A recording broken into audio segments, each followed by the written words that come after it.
Hi guys, my name is Jyoti and आज से मैं यूपीएससी के लिए मेरा एक चैनल शुरू कर रही हूँ। सो मैं आपको इस चैनल पे 6 से लेकर 12th तक पूरी पॉलिटी की एनसीईआरटी पढ़ाने वाली हूँ। फिर बाद में हमारा जो स्टैंडर्ड बुक है एम लक्ष्मीकांत, हम उसको भी पूरा पढ़ेंगे। तो मैं आप आज को यूपीएससी प्री का जो सिलेबस है उसके बारे में पूरा डिटेल में बताऊंगी। जो यूपीएससी हमें सिलेबस प्रोवाइड करता है उस टॉपिक को हम सब टॉपिक में डिवाइड कर मैं आपको बताऊंगी कि कौन से टॉपिक हमें इसमें पढ़ने हैं, कौन से कितने इम्पोर्टेंट है और यूपीएससी के लिए हमें क्या क्या पढ़ना चाहिए। तो सबसे पहले मैं आपको बताती हूँ कि हमारी प्री जो है वो उसमें 2 पेपर होते हैं, जीएस 1 होता है और जीएस 2 होता है। सो जीएस 2 हमारा सीसैट का पेपर होता है और जीएस 1 जो होता है वो हमारे जनरल स्टडीज़ होती है। सो जीएस 1 की आज हम बात करने वाले हैं। अगर आप चाहते हो जैसे मैं आज जीएस 1 का सिलेबस आपको डिकोड करके बता रही हूँ वैसा ही सीसैट का बताऊँ तो आप कमेंट कर दीजिए, मैं वो भी वीडियो बना दूँगी। और याद रखिए कल से मैं 6th क्लास की एनसीईआरटी चालू कर रही हूँ। तो कल से हमारा 6th क्लास का फर्स्ट लेक्चर होगा। सो अभी हम जीएस 1 के बारे में बात करते हैं। तो जीएस 1 में हमें एटलीस्ट 120 स्कोर करना चाहिए। मतलब हम इतने स्कोर हमारे मार्क्स अगर आ रहे हो तो हम सेफ जोन में हैं। तो जो अभी न्यू एस्पिरेंट्स है जो सोच रहे हैं हमें यूपीएससी की तैयारी चालू करनी चाहिए, हम कहाँ से तैयारी शुरू करें, हम सिलेबस कैसे देखें, तो इनके लिए ये वीडियो बहुत ही हेल्पफुल है। तो आप ध्यान देकर पढ़ाई करें। और इस पूरे वीडियो की अगर आपको पीडीएफ चाहिए हो, टेलीग्राम की लिंक थी, आप उसको ज्वाइन कर लीजिए, मैं वहाँ पर ये पीडीएफ आपको प्रोवाइड कर दूंगी। तो सबसे पहले हम बात करते हैं जीएस 1 की। तो जीएस 1 में हमें आते हैं 100 क्वेश्चन। 1 क्वेश्चन हमें 2 मार्क के लिए आता है। तो अगर हमें 120 स्कोर करना है तो हमें एटलीस्ट 60 क्वेश्चन करेक्ट करने पड़ेंगे। 60 क्वेश्चन, तो हमें 60 क्वेश्चन करेक्ट करने पड़ेंगे। तो उसमें कुछ नेगेटिव मार्किंग में भी जाएंगे। तो अगर हमने 3 रॉन्ग करे तो हमारा 1 जो हम करेक्ट सॉल्व करते हैं उसके मार्क कट हो जाते हैं, वो मार्क माइनस हो जाते हैं। तो हमें एटलीस्ट हम 80 क्वेश्चन का अटेम्प्ट लेंगे। तो हमारे 10-12 क्वेश्चन भी रॉन्ग हो गए तो वो पूरा भर लेगा। तो हमें ये टारगेट रखे चलना है कि एटलीस्ट मैं 80 क्वेश्चन तो भी अटेम्प्ट करके आऊँगी और उसमें से मेरे 60 करेक्ट ही होने चाहिए। मतलब अगर आपके 120 मार्क आ रहे हैं तो समझ लीजिए आप सेफ जोन में और आप आगे की तैयारी के लिए आगे बढ़ सकते हैं। तो इसे अपनी स्ट्रैटेजी बनाइए और आज मैं आपको सिलेबस बताती हूँ, तो उस तरह से पढ़ाई चालू कीजिए। और जो न्यू एस्पिरेंट्स है जो अभी स्टार्ट ही कर रहे हैं तो उनके लिए मैं बता दूं, हमारे लिए एनसीईआरटी बहुत बहुत ज़्यादा ज़रूरी होती है, क्योंकि एनसीईआरटी हमारी बेसिक क्लियर करता है जो स्टैंडर्ड बुक नहीं कर सकता। अगर हम सीधा स्टैंडर्ड बुक पे चले जाएंगे तो हमें कुछ भी समझ में नहीं आएगा। जैसे कि हम अभी 6th क्लास की एनसीईआरटी में देखेंगे, वहाँ पे डाइवर्सिटी पहला चैप्टर है, दूसरा डिस्क्रिमिनेशन है। ये वर्ड्स आपको स्टैंडर्ड बुक में सीधा दिए हुए मिलेंगे। और एनसीईआरटी जो है इसमें उसकी कंसेप्ट डाइवर्सिटी क्या है ये आपको इन डिटेल में आपके बेसिक कंसेप्ट क्लियर करने में बहुत हेल्प करेगा। और यही आपको मेंस में आंसर राइटिंग के लिए बहुत बहुत ज़्यादा हेल्प करेगा। तो इसीलिए एनसीईआरटी को स्किप कर नहीं चलेगा। स्पेशली हम हिस्ट्री, पॉलिटी, इको, ये जो 3 ब्रॉड सब्जेक्ट हम इसकी एनसीईआरटी स्किप नहीं कर सकते, क्योंकि ये हमारी बेसिक कंसेप्ट क्लियर करने में बहुत हेल्प करते हैं। और जियोग्राफी की भी 11th-12th की एनसीईआरटी बहुत बहुत ज़्यादा ज़रूरी होती है। मैं तो बोलूँगी अगर जिसने जियोग्राफी की एनसीईआरटी 6 से 12 तक पूरी करी है ना, वो कोई भी जियोग्राफी के लिए स्टैंडर्ड बुक प्रेफर ना करे, सिर्फ एनसीईआरटी पे रिलायबल रहे। क्योंकि बहुत सारे क्वेश्चन सीधा प्रीवियस ईयर सीधा ही एनसीईआरटी से आते हैं हमारे प्री के एग्ज़ाम में। तो एनसीईआरटी को हम स्किप नहीं कर सकते। तो चलिए देखते हैं, हम अभी सिलेबस देखते हैं। ये जो सिलेबस है ये हमें हमारे यूपीएससी की जो वेबसाइट है वो प्रोवाइड करता है। तो इसमें बेसिकली देखिए पहला टॉपिक है current events, national and international importance, वो पढ़ने हैं, history of India and international movement. तो ये सब हम टॉपिक है ना, ये सब टॉपिक में डिवाइड करके मैं आगे आपको बताने वाली हूँ। सो बेसिकली हमें जो यूपीएससी ऑफिशियली प्रोवाइड करता है, ये जो मेन हेडलाइंस है हम इसको अभी सब टॉपिक में डिवाइड कर देखेंगे। जैसे कि हिस्ट्री में हमें क्या क्या पढ़ना है, इधर सिर्फ हिस्ट्री ऐसा लिखा है, लेकिन आपको हिस्ट्री में क्या क्या पढ़ना है, हिस्ट्री में जैसे कि 3 पार्ट आते हैं। तो चलिए हम देखते हैं। तो ये है सिलेबस, मतलब मेन हेडलाइंस जैसे कि history, geography, Indian economy, Indian polity, environment and ecology, science and tech and general science. तो चलिए अभी देखते हैं हिस्ट्री को हम। तो हिस्ट्री को हमने 3 पार्ट में डिवाइड किया है। जैसे कि हमें हिस्ट्री में पढ़ना है ancient history, medieval history, modern history. तो हमें एशियंट में भी क्या क्या पढ़ना है, तो हमें एशियंट में इंडस वैली सिविलाइजेशन पढ़ना है, वैदिक पीरियड और पोस्ट वैदिक पीरियड पढ़ना है, जैनिज्म और बुद्धिज्म पढ़ना है, आर्ट एंड कल्चर पढ़ना है, Indian music, dance and drama ये पढ़ना है।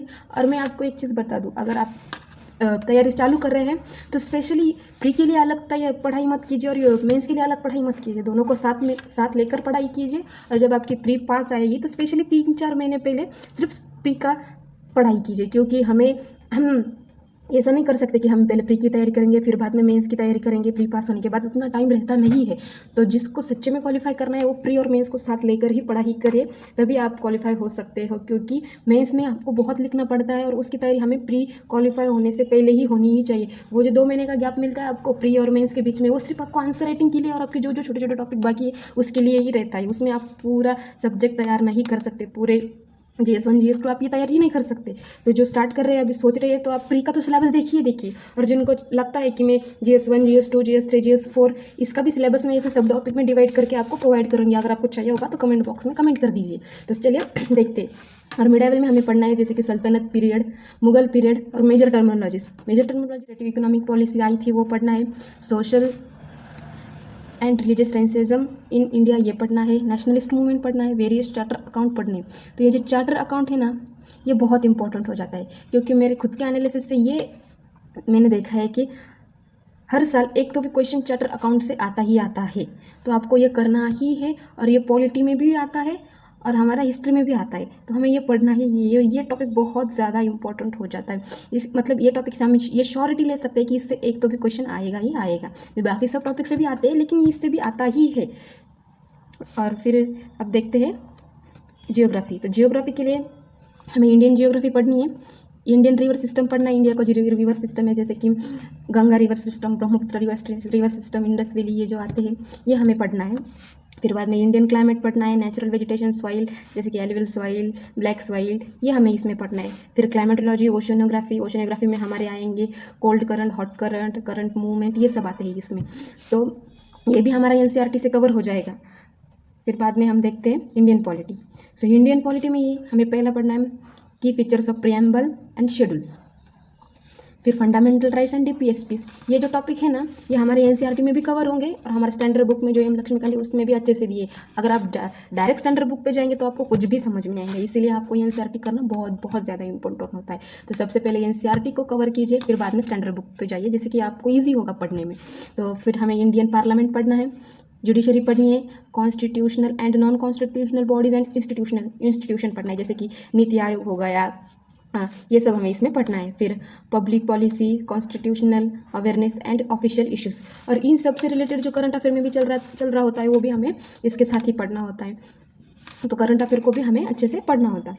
फिर बाद में हम देखते हैं इंडियन इकोनॉमी। तो इंडियन इकोनॉमी में हमें इंडियन इकोनॉमी के लिए हमारा सबसे इंपॉर्टेंट पार्ट होता है करंट अफेयर। करंट अफेयर इस इंडियन इकोनॉमी में और GS3 में जो इकोनॉमी का ही पेपर होता है उसमें भी करंट अफेयर बहुत बहुत ज़्यादा रोल प्ले करता है।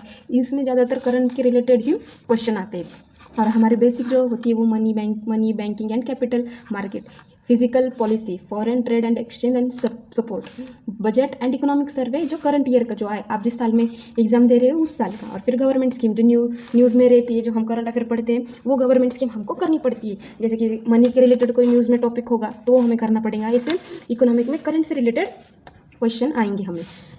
और फिर साइंस एंड टेक, फिर इसमें भी करंट अफेयर बहुत इंपॉर्टेंट हो जाता है। मतलब इसमें भी जो स्पेस से रिलेटेड जो भी न्यूज़ में है, जैसे कि अभी समुद्रयान न्यूज़ में था, तो ये सब हमें पढ़ना है। जैसे कि इलॉन मस्क की सैटेलाइट जो उसने स्पेस में छोड़ी थी नेटवर्क के लिए, वो जैसे न्यूज़ में है वो हमें अच्छे से पढ़नी होती है। वही सब आता है, जैसे कि कंप्यूटर IT सेक्टर में जो भी हो रहा है, रिफॉर्म्स वगैरह जो न्यू इनोवेशन हो रहे हैं, वो सब हमें साइंस एंड टेक में पढ़ना होता है। तो इसीलिए इसके लिए भी करंट अफेयर इंपॉर्टेंट हो जाता है, और बेसिक हम इसकी भी, तो इसके लिए भी आपको करंट अफेयर पे ही रिलायबल होना है। Climate change, ecology and ecosystem, biodiversity, current affair, international organisation and agreements related to environment. तो ये सब भी जो करंट में जो इन्वायरमेंट के रिलेटेड न्यूज़ होती है, जैसे कि क्लाइमेट चेंज के ऊपर, जैसे कि COP26 हुआ था अभी हाल फिलहाल में, तो ऐसे जो करंट अफेयर में जो चल रहा होता है वो हमें पढ़ना होता है। जैसे कि कोई स्पीसीज है जो करंट में न्यूज़ में है जिसकी संख्या बढ़ गई है, घट रही है, जो डेंजर ऐसे कैटेगरी में जा रही है, जो करंट में न्यूज़ होता है वही पढ़ना होता है। तो इसके लिए भी हमें करंट पे ज़्यादा फोकस करना होता है, और जो बेसिक हमारी है वो हम किसी भी स्टैंडर्ड बुक या कोचिंग के नोट से कर सकते हैं। और हमें जियोग्राफी की एनसीईआरटी में भी इसके रिलेटेड बहुत सारे टॉपिक कवर हो जाएंगे। सो बाद में फिर देखते हैं जनरल साइंस। तो देखिए जनरल साइंस में जैसे कि हेल्थ डिजीज, जैसे कि अभी न्यूज़ में था कोरोना वायरस, तो इसके रिलेटेड भी क्वेश्चन आते हैं। जैसे इसके लिए भी आप करंट अफेयर ही अच्छे से कीजिए। तो इसके लिए तो कोई भी स्पेसिफिक जो हमारी साइंस की एनसीईआरटी होती है 11th और 12th की, उसमें भी स्पेसिफिक टॉपिक वही हमको इसमें करने हैं। और सब इसके लिए भी current affair is the most important source. तो करंट अफेयर आप अच्छे से कीजिए। मैं एक बात अच्छे से बता दूँ आपको, यूपीएससी की पूरी जर्नी में आपको करंट अफेयर स्किप नहीं कर सकते आप। Current affair is the most important resource. So जो भी हम पढ़ रहे हैं वो हमको करंट अफेयर से रिलेटेड करके पढ़ना होता है। जैसे कि कोई टॉपिक अगर करंट में है और वो हिस्ट्री में भी है, पॉलिटी में भी है, तो वो सीधे अपनी बुक से क्वेश्चन नहीं पूछेंगे। वो यूपीएससी क्या करता है, जो न्यूज़ में है उसके रिलेटेड क्वेश्चन डालता है। तो हमें जो न्यूज़ में पॉलिटी के टॉपिक है उसको अच्छे से करना होता है। तो अगर आप प्रिपरेशन करें तो अभी से मैं कह रही हूँ कि करंट अफेयर शुरू कर दीजिए। आप द हिंदू पढ़े, इंडियन एक्सप्रेस पढ़े, जो चाहिए वो पढ़ सकते हैं, बट आप करंट अफेयर को स्किप नहीं कर सकते।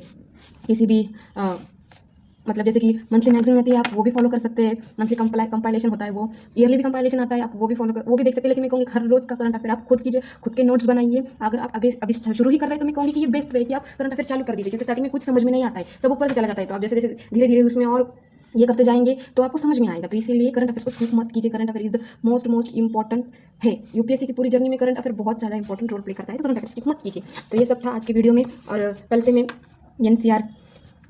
एनसीईआरटी चालू कर रही हूँ पॉलिटी की।